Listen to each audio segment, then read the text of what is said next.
isang pagkalang gabi sa bawat isa at ganun din magandang gabi naman o umaga sa mga espiritu na hindi natin nakikita mula sa mataas na kalagayan hanggang sa mababa.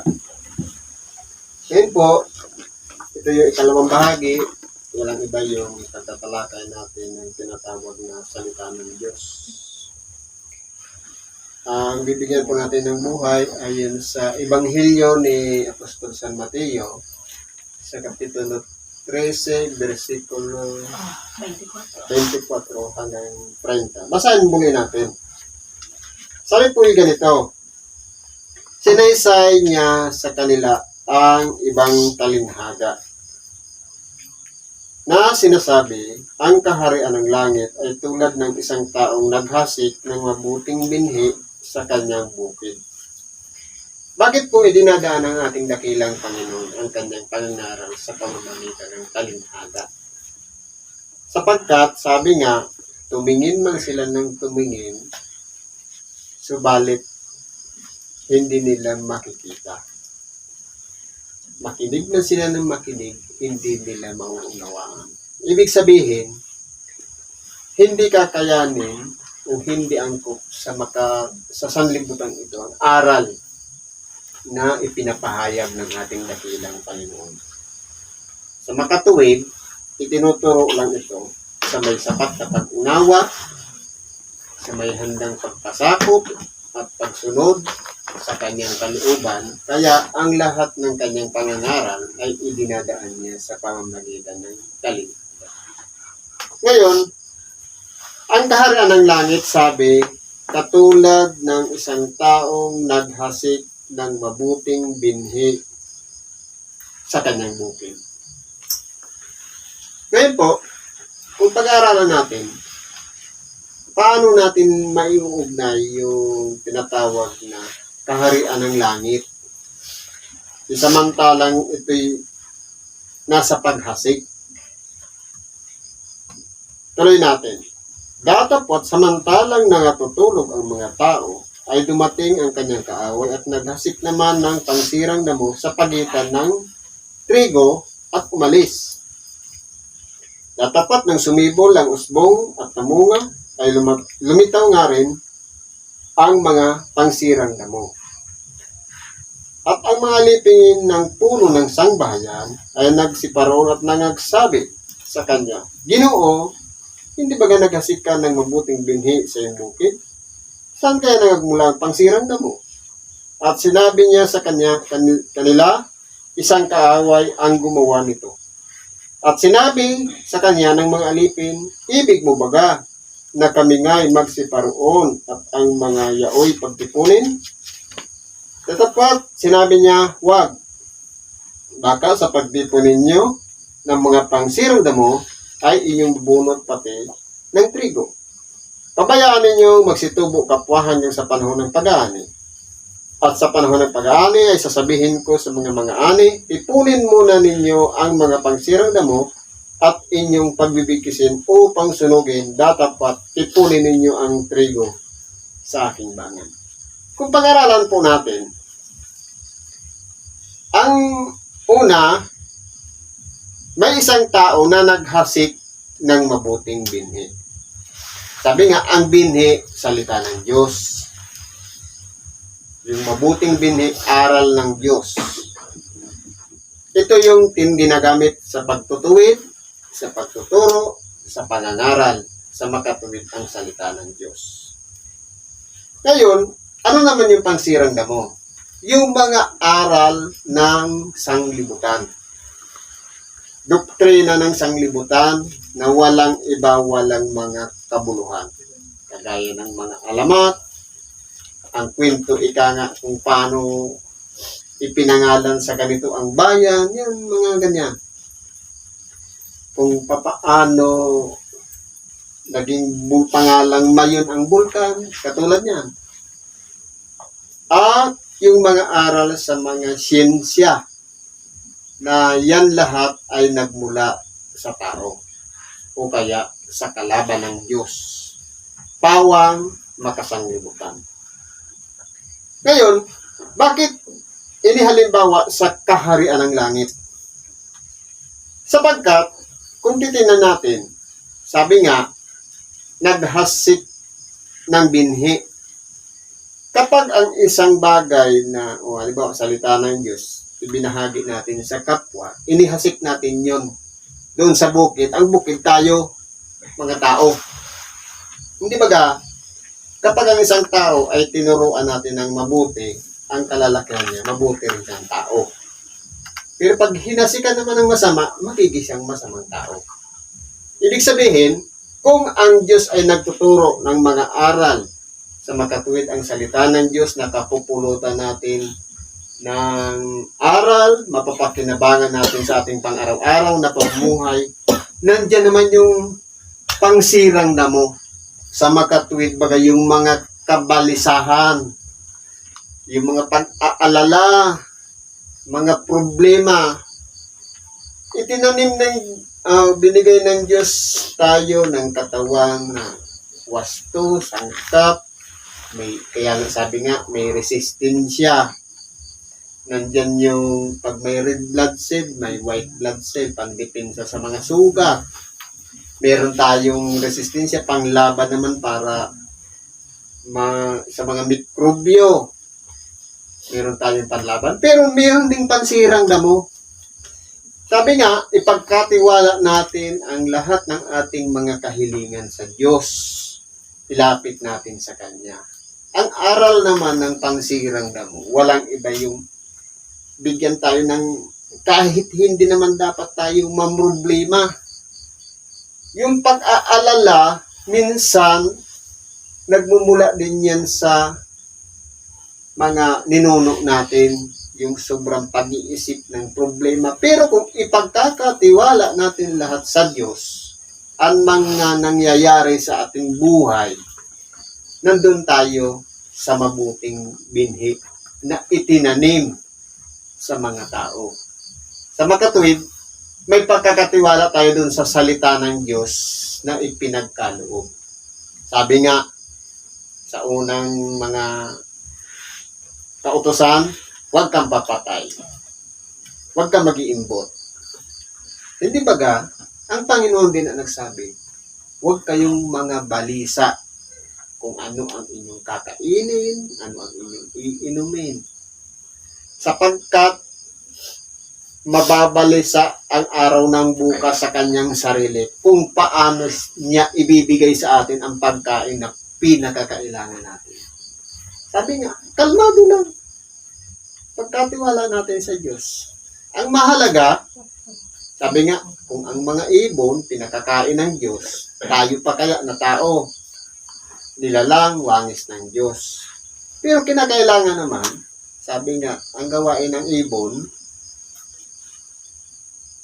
madilim pa na lumilipad na siya. Kinakailangan natin lumabas ng bahay para masumpungan natin yung uod. Pero kung magiging tamad tayo, wala na. Tapos patugan pa, nagising tanghali, wala nang uod na abutan. Kumbaga, nakuha na ng iba. Kaya kung pag-aralan natin, ang binhi, di ba, butil muna. Pag yan po ay inilagay natin sa ilalim ng lupa, dahil mainit ang lupa, para siyang gusto niya makawala doon, kaya nagkakaroon ng tinatawag na ugat. Di ba pinag-aralan yan sa mga eskwelahan? Pagkatapos doon, lalabas doon sa lupa, magkakadahon, tinatawag na uhay. Pagkatapos doon, lalaki siya hanggang sa magkaroon ng mga sanga at magkakabunga. Kung tayo po ay nahasikan ng mabuting binhi, ang ating magiging gawain, nakadepende rin doon sa mabuting binhi. Sa makatuwid, hindi tayo problemadong palagi, hindi tayo nagdadrama, hindi tayo overacting. Relax lang tayo. Sapagkat sabi nga, tayo ay nilikha ng Diyos ayon sa kanyang wangis o larawan. Kung ang Diyos nga hindi namang problema, dapat ganun din tayo. Hindi tayo nang problema. Kaya ipagkatiwala natin sa Diyos ang lahat ng ating mga kahilingan nang sa ganun ipagkaloob sa atin kung ano ang mga yun, mga hinihinig natin. Pero kung iniisip natin, halimbawa, sabi nga, palagi ko ito nababanggit, kung ang problema mo bigas, maghapon ka magmukmuk, mag-isip wala kang bigas, walang mangyayari. Pero kung lumipad ka, sa kapitbahay mo may bigas yan, tapos hindi ka pa mahiyain, kasi pagka mataas kasi ang pride, mahiyain, ayaw magsalita. Pero pag mababa ang pride, nagsasabi yan. Kasi kailangan basagin mo yung pride para makapagsalita ka. Pahiram ako ng bigas. Ganun yun. Ngayon, balik tayo dito sa aral. Hindi baga, itinanim yung mabuting binhi. Pagtulog, may pansirang damo. Sa buhay po natin, may itinuro sa atin yung aral ng Diyos. Pero nandiyan naman yung mga kwentong barbero, mga alamat, kung ano-anong mga aral, na taliwas naman sa aral ng Diyos. Hindi ba tingnan mo? Ano ang aral ni Kristo? Ang sino mang kumain na hindi maghugas ng kamay ay hindi makakahawa sa kanya.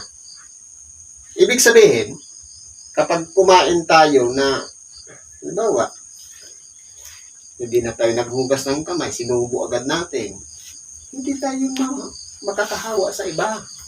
Ang pinag-uusapan kasi dito, hindi yung bagay na ikapapahamak ng kapwa, kundi sarili lang natin. Kung may lason yung kamay natin, tapos hindi tayo naghugas, tayo lang, hindi tayo makakadamay ng iba. Ganun po ang punto noon. Pero ano naman ang aral ng pansirang damo? Maghugas ng kamay, mag-alcohol, mag-sanitize, mag-face mask. Hindi ba ga? Ginawa natin yan. Kung ang aral ng Panginoon ay pwede kang kumain na hindi maghugas ng kamay, meron din ang pansirang damo, aral naman ng Diablo. Bakit ko sinabing aral ng Diablo yun? Saan ba galing yun? Di ba galing yan sa mga doktor? Galing din sa gobyerno natin, DOH, WHO. Pansinin mo mga logo nila, puro ahas. Di ba sino nagtukso kay Adan? Di ba ahas? Kung yun, aralin nyo na lang yan. Si Kristo, ibinalimbawa sa tupa. Pag ahas, kalaban niya ng Diyos. Di ba yung nakapulupot? Kahit ngayong science, yung mga kuro-kuro ng mga tao, mga gravity na yan, kung ano-ano mga tinuturo. Lahat yan magkasanlibutan. Pero yung aral ng Diyos na hindi pa natutunto ng mga tao sa ngayon, na alam natin, sabi nga, ang sanglibutan daw, bilog. Pero sa Bible, hindi flat. Ayan. Yan ang katotohanan niya. Parang isang ganito lang siya. Nandito yung mga, tapos napapalibutan ng yelo. Umiikot-ikot lang dyan yung araw sa kabuuan. Yan po yung nakalagay. Footstool. Sabi nga, may pundasyon na apat sa baba. Ganyan po ang nakalagay sa banal na kasulatan. Pero, sa school, may globo. Pag inaral mo, kung bilog yan, di dapat suwi ang tao doon sa Australia. So, yan po ang mga aral na nakagis na natin. Ngayon po, nandyan na yung aral na pansirang damo. Nandyan na yung mabuting binhi.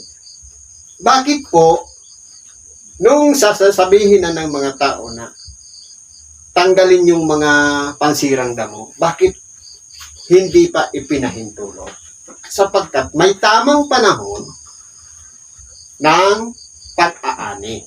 Dahil po, kung halimbawa, sa isang pananim, nandun yung mabuting binhi, nandun naman yung pansirang damo. Pag binunot mo yung pansirang damo, madadamay pati ugat ng mga mabuting binhi.